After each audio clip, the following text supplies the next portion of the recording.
welcome back to this channel, The Country CEO, subscribers, families, friends, enemies, whoever watching. Welcome back. Look, talking about why you should start a dump truck business. I'm going to piggyback off that last video. I told you it was a construction boom. Now I'm going to tell you, you can make some money out here. Just as simple as that. You can make some money out here.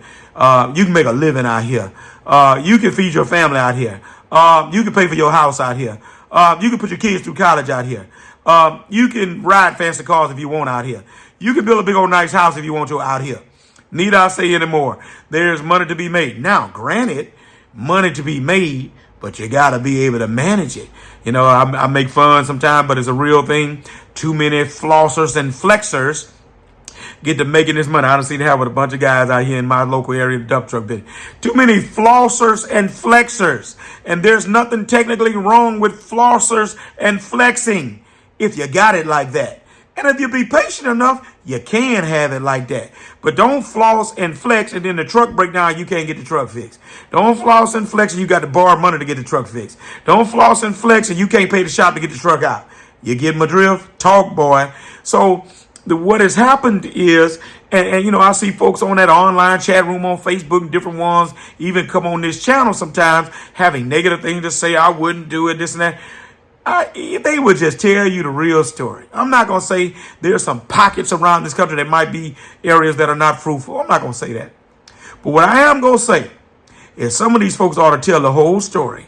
And that they messed up somewhere. They messed up their money. They were financially illiterate. They didn't know how to manage their money. They didn't know how to run no business. They didn't take care of their taxes. They didn't take care of their drivers. So their truck sat a while and they lost money and got behind.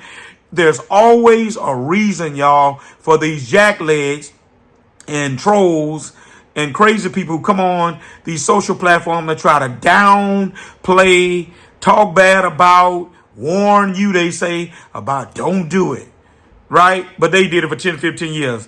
What I've discovered is all about, you going to make the money. So that's the reason right there, making the money.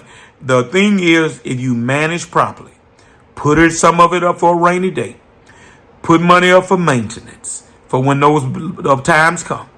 Brother, sister, you're going to be all right. Get a good truck. Let me throw that in there. Get a decent truck that ain't killing you coming out the gate.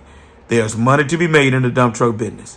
I recently updated on a video a couple weeks ago that you should be making the benchmark. I moved it from $800 a day to $1,000 a day, which is $5,000 a week. And with all this day and night work going on, my budget is for 5 days a week, Monday through Friday. That's what I budget for. So this night work in South Louisiana is lagniappe. Weekends is lagniappe. If I budgeted my business to make it off Monday through Friday, and you should too. $1,000 a day, 5,000, I think is achievable. Some days we fall short of that. I'm not going to tell you that happens every day for us. I'm just telling you what the ceiling is and what's reasonable and what can happen. My business model is a little different because I look at my business as a whole of what I'm doing per day per truck. So if I got a truck that's working 24 hours or 18 out of the 20, then that's how I'm basing my business. But I'm still budgeting, don't miss it, off of that simple 5-day week. But the bigger picture is I run it off as far as what I'm trying to do off of a one truck in a 24-hour period, right? Because for me with 9 trucks now, it's not about so much individual day. It's about the volume. Whole nother video. Simply put, still saying there's money to be made out here. There's money to be made in your neck of the woods. Do your due diligence, research. But that's the reason why you ought to start a dump truck business. I'm gone.